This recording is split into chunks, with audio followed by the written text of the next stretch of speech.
today from someone who said, Lainey, you'll appreciate they this. said, I can't believe Christine is wearing long sleeves. That's right. I said, that's the answer to the question, how cold is it outside? Right. It's so cold, Christine has long sleeves on. I would say if the high temperature is below 45, there's a good chance she's going to have long sleeves on, folks. And also, Lainey, I have to spray paint this dress because it's the only one.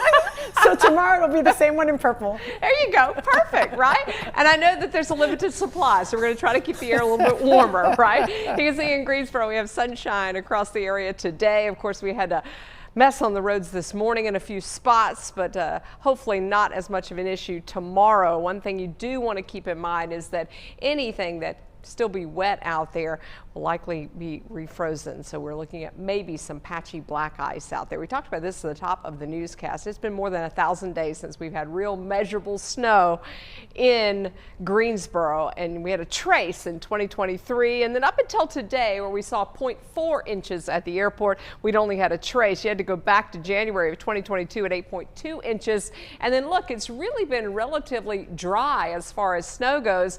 You go all the way back to 2019. Now, we did have a whopper of a year in 2018 when we had 25 inches of snow, and this was an unusual snow, but we were able to squeeze out just enough moisture, helped by the overnight hours where those temperatures and dew points got close enough together for us to squeeze out some moisture. And then we had a little piece of upper energy with that clipper that was able to do that squeezing, and yet the unusually cold air in place. Usually when we get snow, our temperatures are close to freezing, but what you'll notice is once that snow moved through, boy, the temps dropped. We saw morning lows really plummet in that 5 a.m. till about 8 a.m. window, dropping into the low 20s. And of course, any folks that were out there driving know what a mess it was, as we did have that powdery snow kind of packed down on surfaces, and that caused slick conditions. Had a lot of snow over the Triad, especially the southern Triad, where some of these snowfall totals 2 inches in Lexington, 1.5 inches in Asheboro and Sheffield, and we thought some of the higher totals, if we did get measurable snow, would be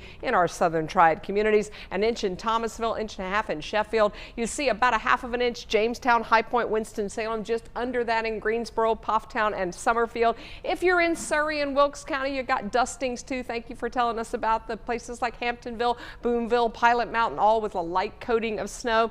Temps out there this morning were in the 20s. We're normally in the 30s above freezing. Our high 41 today. We are usually 55, and we don't have 55 in the next 4 days. We've got temps that are going to stay below normal, mid-40s tomorrow and Thursday. Another blast of cold air keeps us colder on Friday at 41.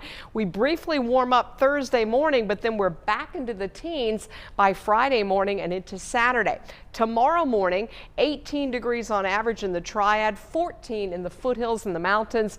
Be alert for any black ice out there. Temps right now are in the mid-20s. Greensboro at 25, 27 in Winston-Salem.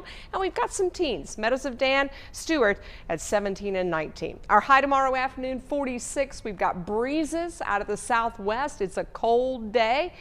Look for a high of 46 in the foothills as well. We do have a lot of sunshine in tomorrow's forecast. And we've got a sunny Wednesday in the mountains with a high that's much better than today at 40. However, high wind watches up. This is likely going to go to a high wind warning, and that means wind gusts could be up to 60 miles an hour. So we're concerned tomorrow night into Thursday, we could have damaging winds with trees and power lines down. And that is from this front here that is going to reinforce that very cold air in time for the latter half of the week, and that'll take us into the weekend.